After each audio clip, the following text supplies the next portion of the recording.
O desejo supera a mãe natureza. Para encerrar adequadamente este capítulo, quero apresentar uma das pessoas mais incomuns que conheci.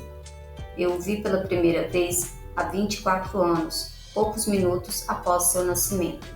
Ele veio ao mundo sem qualquer vestígio físico de orelhas, e o médico admitiu, quando pressionado a opinar, que a criança provavelmente jamais conseguiria ouvir nem falar. Desafiei a opinião do médico, tinha o direito de fazê-lo, pois era o pai do bebê. Naquele momento, tomei uma decisão que, no entanto, revelei apenas ao meu coração. Decidi que meu filho iria ouvir e falar. A natureza podia mandar-me uma criança sem orelhas, mas não podia obrigar-me a aceitar a realidade daquela situação. Em minha mente, sabia que meu filho iria ouvir e falar. Como? Tinha certeza de haver um caminho que, de um jeito ou de outro, eu encontraria. Pensei nas palavras do imortal Emerson. O curso de todas as coisas nos ensina a fé. Só precisamos aprender. Existe um guia para cada um de nós e, ouvindo humildemente, reconheceremos a palavra certa. A palavra certa? Desejo. Mais do que qualquer outra coisa, eu desejava que meu filho não fosse um surdo-mudo. E nunca abri mão desse desejo, nem por um segundo.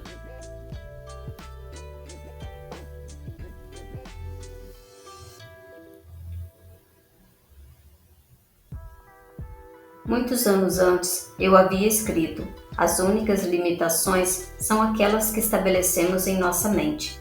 Pela primeira vez, me perguntava se aquela seria uma afirmação verdadeira. Deitado na cama, diante de mim, estava um recém-nascido, sem os recursos naturais necessários à audição. Ainda que pudesse ouvir e falar, algo lhe faltaria para sempre. Certamente não se tratava de uma limitação que ele tivesse imposto a si próprio. O que eu poderia fazer a respeito? De alguma forma encontraria um jeito de transplantar para a mente daquela criança o meu desejo ardente, de tal modo que o som chegaria a seu cérebro sem a ajuda de ouvidos. Tão logo a criança fosse crescida o bastante para cooperar, eu encheria sua mente com o desejo ardente de ouvir, para que a natureza, por seus próprios métodos, transformasse isso em realidade física. Guardei os pensamentos para mim, sem fazer comentários. Todos os dias renovava a minha promessa. Meu filho não seria surdo-mudo. À medida que o menino crescia e começava a notar as coisas ao seu redor, tivemos a impressão de que conseguia ouvir minimamente. Quando atingiu a idade em que as crianças usualmente começam a falar, ele não fez, mas suas atitudes demonstravam que estávamos certos. Ele percebia alguns sons. Era tudo o que eu precisava saber. Estava convicto de que se podia ouvir, embora pouco. Meu filho conseguiria desenvolver a audição. Então, algo aconteceu que me encheu de esperanças, vindo de um lugar inteiramente inesperado. Compramos um toca-discos. Quando ouviu música pela primeira vez, o menino entrou em êxtase e logo se apropriou do aparelho. Em pouco tempo, havia desenvolvido uma preferência por algumas músicas, entre elas It's a Long Way to Prairie.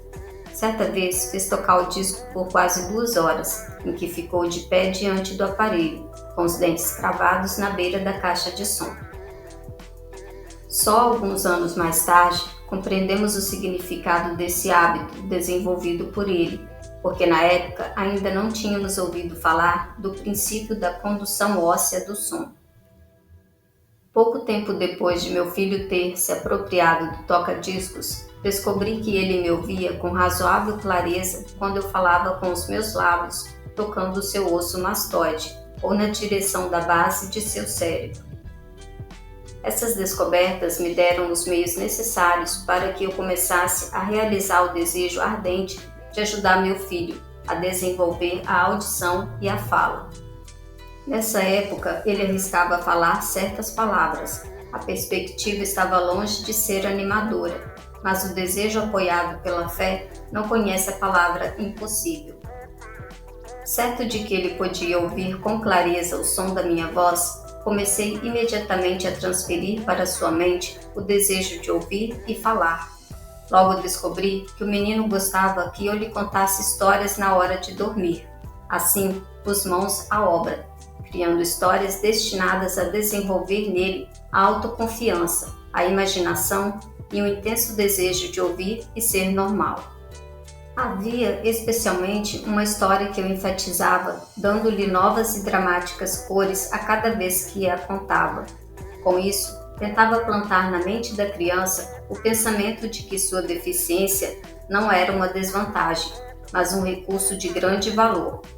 Apesar de todas as filosofias que eu havia estudado indicarem claramente que cada diversidade traz consigo a semente de uma vantagem equivalente, preciso confessar que não fazia a menor ideia de como tal deficiência poderia tornar-se um fator positivo. No entanto, continuei minha prática de integrar essa filosofia às histórias da hora de dormir, esperando que um dia ele mesmo encontrasse um meio de tirar proveito de sua deficiência. A razão me dizia francamente que não havia compensação adequada para a falta de ouvidos e do aparelho natural de audição, mas o desejo apoiado na fé superou a razão e inspirou-me a continuar. Analisando a experiência, posso ver agora que a fé depositada em mim pelo meu filho teve muito a ver com o impressionante resultado. Ele jamais questionou o que eu lhe dizia. Eu o convenci de que possuía uma nítida vantagem sobre os irmãos mais velhos. Vantagem esta que se manifestaria de diversas maneiras. Os professores, por exemplo, observando que ele não tinha orelhas, lhe dariam especial atenção e o tratariam com extraordinária gentileza. E foi o que aconteceu. A mãe dele tratou disso, visitando os professores e solicitando mais cuidado com aquele aluno. Também o convenci de que quando tivesse idade para vender jornais, ele teria uma grande vantagem sobre o irmão, então vendedor de jornais, já que as pessoas lhe pagariam mais ao ver que a falta de orelhas não o impedia de ser um garoto inteligente e esforçado. Notamos que gradualmente a audição do menino melhorava. Além do mais, a deficiência não fizera dele um tímido. Mais ou menos aos 7 anos, ele nos deu a primeira prova de que a estratégia de trabalhar sua mente começava a dar frutos. Insistia em vender jornais, mas a mãe não concordava. Achava perigoso deixá-lo sair à rua sozinho. Ele então decidiu resolver a questão. Uma tarde em que ficou em casa com os empregados, pulou a janela da cozinha, alcançando o quintal, e foi à luta. Pediu 6 centavos emprestado ao sapateiro da vizinhança, comprou jornais, vendeu-os, reinvestiu o dinheiro e durante a tarde inteira repetiu a operação. Após fazer as contas e pagar ao banqueiro o dinheiro que havia tomado emprestado, teve um lucro líquido de 42 centavos. Quando chegamos em casa naquela noite, nós o encontramos dormindo em sua cama, com o dinheiro bem apertado na mão.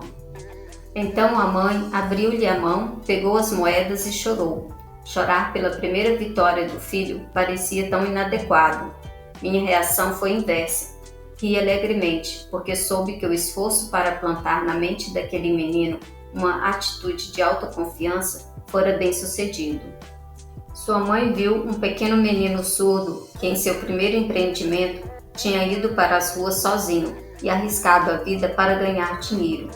Eu vi um pequeno negociante corajoso, empreendedor, ambicioso e autoconfiante, cuja fé em si mesmo havia subido 100%, já que entrara no mundo dos negócios por conta própria e vencera. O resultado me agradou, porque percebi nele aptidões que o acompanhariam pela vida fora. O futuro confirmaria isso. Quando seu irmão mais velho queria alguma coisa, deitava-se no chão, esperneava, chorava e conseguia. Quando o pequeno menino surdo queria alguma coisa, planejava um meio para ganhar dinheiro e comprava o objeto desejado com seus recursos próprios. E ele ainda faz isso. Na verdade, meu filho me ensinou que deficiências podem ser aceitas como obstáculos e usadas como desculpas. ou consideradas degraus a serem galgados rumo a uma meta estabelecida. O menininho surdo cursou o ensino fundamental, o ensino médio e a faculdade, sem ouvir os professores, a menos que falassem perto dele e bem alto. Nunca frequentou escolas especiais. Não permitimos que ele aprendesse a linguagem dos sinais. Estávamos determinados a fazê-lo levar uma vida normal, com outras crianças, e mantivemos essa decisão, embora nos tenha custado acalorados debates com a direção das escolas. Quando cursava o ensino médio, tentou usar um aparelho elétrico para a surdez. Não deu certo, pois meu filho havia nascido sem qualquer vestígio de sistema auditivo natural. Tal condição foi descoberta pelo Dr. Gordon Wilson, de Chicago, durante uma cirurgia na cabeça a que o menino se submeteu aos 6 anos. Na última semana de aulas na faculdade, 16 anos depois da operação, aconteceu um fato que marcou definitivamente sua vida. Pelo que parecia por acaso, ele recebeu outro aparelho elétrico para a surdez, ainda em teste. Tendo em vista o desapontamento anterior, hesitou em aceitar.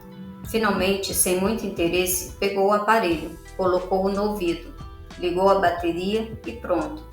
Como num passe de mágica, seu constante desejo de ouvir normalmente tornou-se realidade. Pela primeira vez na vida, ele ouvia praticamente tão bem quanto qualquer um. Deus opera misteriosamente suas maravilhas.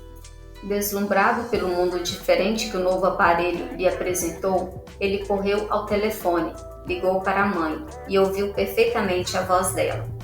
No dia seguinte, ouviu claramente as vozes dos professores, pela primeira vez na vida, sem que precisassem gritar ou chegar perto. Ouviu o rádio, ouviu o cinema falado. Afinal, podia conversar livremente com outras pessoas, sem que tivessem necessidade de falar alto. Tinha entrado em um mundo diferente. Com nosso desejo persistente, havíamos nos recusado a aceitar o engano da natureza e a induzimos a corrigir-se, por intermédio dos meios práticos disponíveis. O desejo tinha começado a pagar dividendos, mas a vitória não estava completa. O rapaz ainda teria de encontrar um meio prático e definido para converter sua deficiência em uma vantagem equivalente. Talvez sem entender plenamente o significado do que havia conseguido, mas entusiasmado com a descoberta do novo mundo dos sons, ele escreveu uma carta para o fabricante do aparelho, descrevendo em detalhes sua experiência. Alguma coisa na carta, algo que talvez não estivesse escrito nas linhas, mas entre elas, fez que a companhia o convidasse a ir a Nova York. Chegando lá, foi levado a conhecer a fábrica e, enquanto contava ao engenheiro-chefe sobre a mudança operada em seu mundo, uma intuição, uma ideia ou uma inspiração, chame como quiser, surgiu em sua mente. Foi esse impulso de pensamento que converteu sua deficiência em vantagem, destinada a pagar dividendos em forma de dinheiro e felicidade a milhares de pessoas por muito tempo. O ponto central daquele impulso de pensamento era o seguinte: ocorreu-lhe que ele poderia ajudar milhões de pessoas surdas que atravessam a vida sem o benefício de um aparelho de surdez, caso pudesse achar um meio de contar sua história. Naquele exato momento, decidiu devotar o resto de sua vida a ajudar deficientes auditivos. Durante um mês, ele pesquisou intensamente, analisando todo o sistema de marketing da fábrica de aparelhos de surdez, e criou meios de comunicar-se com os deficientes auditivos do mundo inteiro, de modo a partilhar com eles seu mundo diferente, recentemente descoberto. Ele elaborou um planejamento de 2 anos, baseado em suas conclusões.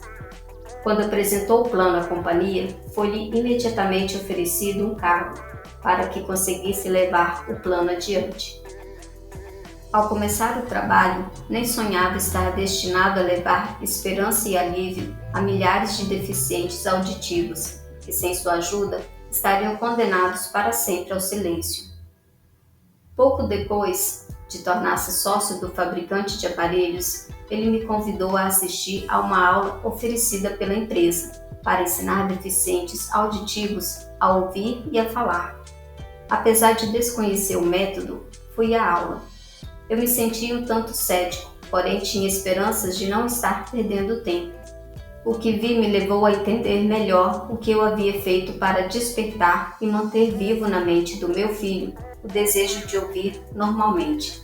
Vi deficientes aprendendo a ouvir e a falar por meio do mesmo princípio que eu usara, mais de 20 anos antes, para livrar meu filho do silêncio.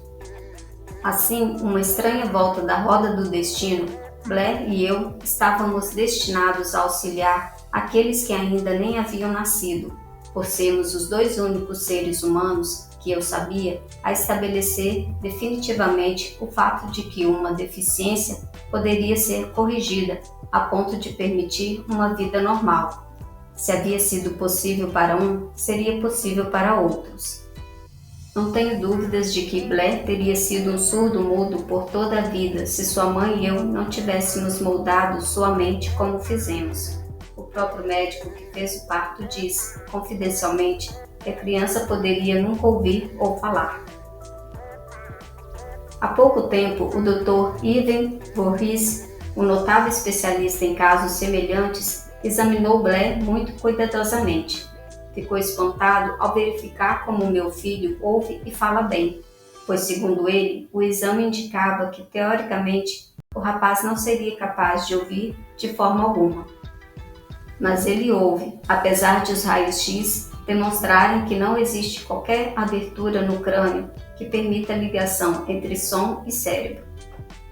Quando implantei na mente do meu filho o desejo de ouvir, falar e viver como uma pessoa comum, esse impulso foi acompanhado de uma estranha influência que fez a natureza construir uma ponte sobre o abismo de silêncio, ligando o cérebro ao mundo exterior por meios de que nem os mais capacitados especialistas foram capazes de interpretar. Seria sacrilégio conjecturar a respeito desse milagre da natureza e imperdoável deixar de contar ao mundo tudo o que sei sobre a humilde parte que me cabe nessa estranha experiência. É meu dever e um privilégio dizer que acredito, e não sem motivos, que nada é impossível àquele que apoia seu desejo numa fé inabalável. Na verdade, um desejo ardente possui meios estranhos de se transformar em seu equivalente material. Blair desejou ouvir normalmente e conseguiu. Nasceu com uma deficiência que poderia facilmente levar alguém a um desejo menos definido às ruas com uma canequinha na mão. No entanto, o que seria uma desvantagem serviu de meio para a prestação de um serviço a milhares de deficientes auditivos, além de garantir-lhe um emprego útil e uma remuneração adequada para o resto da vida. As mentirinhas brancas que coloquei em sua mente quando ele era criança, levando-o a acreditar em sua deficiência se tornaria uma vantagem, foram justificadas. Na verdade, não há nada certo ou errado que a crença e o desejo ardente, juntos, não possam realizar. Eles estão aí, à disposição de todos. Em toda a minha experiência no trato com homens e mulheres com problemas pessoais, jamais encontrei um caso em que demonstrasse mais significativamente o poder do desejo. Às vezes, autores cometem o erro de escrever sobre assuntos a respeito dos quais possuem apenas um conhecimento elementar ou superficial. Tive a sorte e o privilégio de usar a deficiência do meu filho para testar a eficácia do poder do desejo. Talvez tenha sido providencial o que aconteceu, pois certamente ninguém está mais preparado do que ele para servir de exemplo do poder do desejo posto à prova. Se até a Mãe Natureza vergou-se diante da força do desejo, parece-lhe lógico que seres simplesmente humanos possam derrotar um desejo ardente? O poder da mente humana é estranho e imponderável. Não entendemos o método pelo qual a mente utiliza cada circunstância, cada indivíduo, cada objeto a seu alcance, como meio de transformar o desejo em sua contrapartida física. Quem sabe um dia a ciência descubra esse segredo. Plantei na mente do meu filho o desejo de ouvir e falar como uma pessoa comum ouve e fala. Esse desejo tornou-se realidade. Plantei em sua mente o desejo de converter sua maior deficiência em sua maior vantagem. esse desejo foi realizado. O modus operandi pelo qual um resultado espantoso foi alcançado não é difícil de descrever. São 3 fatos bem definidos. Primeiro, misturei a fé com o desejo de ouvir normalmente e passei isso para o meu filho. Segundo, comuniquei-lhe o meu desejo de todas as formas possíveis e imagináveis, em um esforço contínuo e persistente durante vários anos. Terceiro, ele acreditou em mim. Quando eu terminava este capítulo, chegou-me a notícia da morte de Madame Schumann-Heink. Um parágrafo curto no texto da notícia apontava o estupendo sucesso como cantora dessa mulher especial. Transcrevi o parágrafo porque nele se vê que ela chegou ao sucesso exatamente pelo desejo. No início da carreira, Madame Schumann-Heink visitou o diretor da Vienna Kunsthofera para que lhe testasse a voz, mas o teste não aconteceu. Depois de um rápido olhar na jovem sem graça e pobremente vestida, o diretor exclamou de modo nada gentil: "Com essa cara e sem nenhuma personalidade, como pode esperar ser bem-sucedida em ópera? Minha jovem, desista da ideia. Compre uma máquina de costura e vá trabalhar. Você nunca será uma cantora." Nunca é tempo demais. O diretor da Vienna Kunsthofera entendia muito da técnica do canto, mas sabia pouco sobre o poder do desejo quando ele se torna ideia fixa. Se soubesse mais sobre esse poder, não teria cometido o engano de condenar um gênio sem dar-lhe uma oportunidade. Há alguns anos, um dos meus sócios ficou doente. Como piorava a cada dia, foi encaminhado a um hospital para ser operado. Quando ia ser levado para a sala de cirurgia, olhei-o e pensei: como alguém tão magro e abatido como ele conseguirá enfrentar com sucesso uma operação tão séria? O cirurgião avisou que havia pouca chance, ou quase nenhuma, de vê-lo novamente com vida. Mas essa era a opinião do médico, não a do paciente. Antes de entrar na sala, ele murmurou baixinho: "Não se preocupe, chefe, eu estarei fora daqui em poucos dias." A enfermeira olhou para mim com pena, mas o paciente realmente saiu são e salvo. Depois que tudo acabou, o médico disse: "Ele foi salvo pelo desejo de viver. Nunca teria sobrevivido se tivesse aceitado a possibilidade da morte." Creio na força do desejo apoiado pela fé, porque vi esse poder levar homens de origem muito humilde a posições de poder e riqueza. Eu vi livrar vítimas das garras da morte. Eu vi servir de meio para que indivíduos recomeçassem após terem sido derrotados das mais diversas formas. Eu vi dar ao meu filho uma vida normal, feliz e bem-sucedida, apesar de a natureza o ter trazido ao mundo sem os ouvidos. Como pode alguém despertar e usar o poder do desejo? A resposta está neste capítulo e nos capítulos seguintes.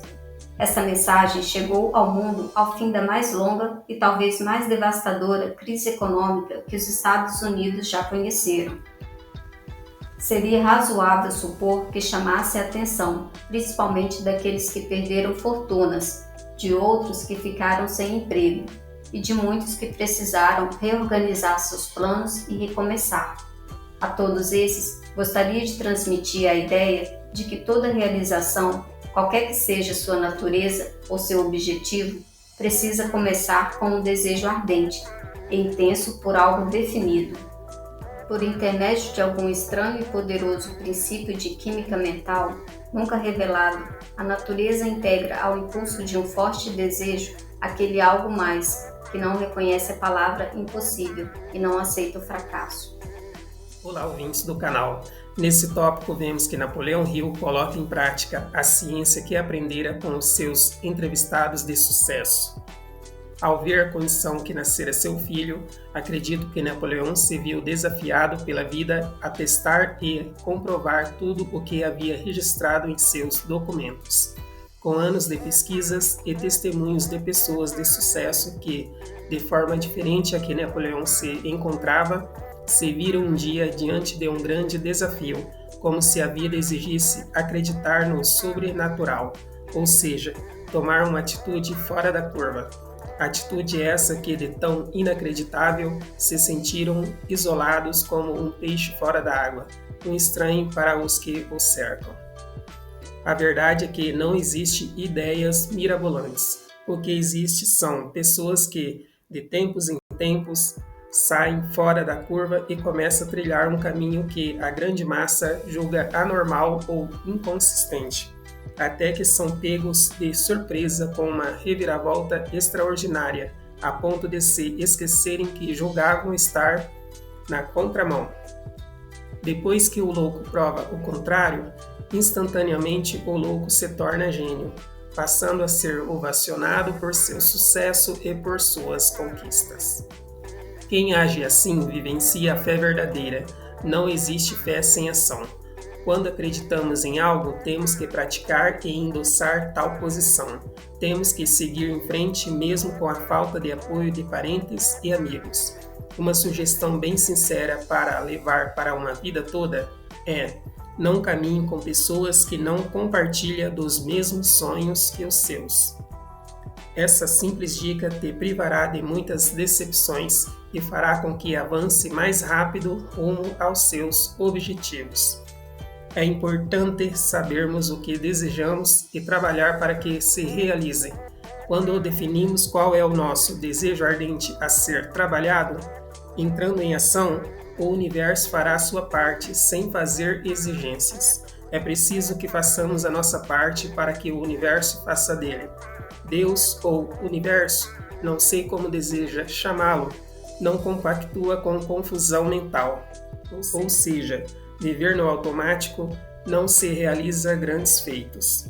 Apenas uma mente pensante consegue alcançar objetivos grandiosos de impacto.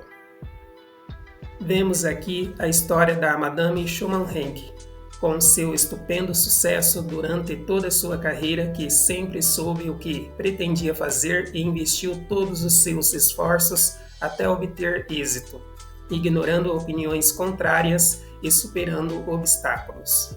Vimos também o caso simples e extraordinário do sócio de Napoleão Hill, que venceu uma doença terminal e superou uma cirurgia que todos julgavam não suportar por sua debilitação. Que mais tarde o médico veio a declarar que, sem a existência da sua fé, não resistiria. Para resumir de forma simples como saber onde se encontra a nossa fé, é só observar o que estamos praticando, pois temos desejos de obter e alcançar sonhos. Se acreditarmos e fazermos algo na prática em função da materialização, isto é fé genuína.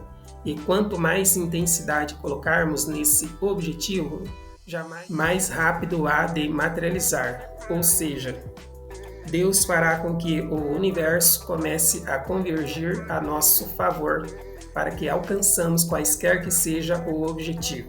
Do contrário, sem ação não há conquista. Mais uma vez, vamos ficando por aqui. Um abraço e até o próximo vídeo.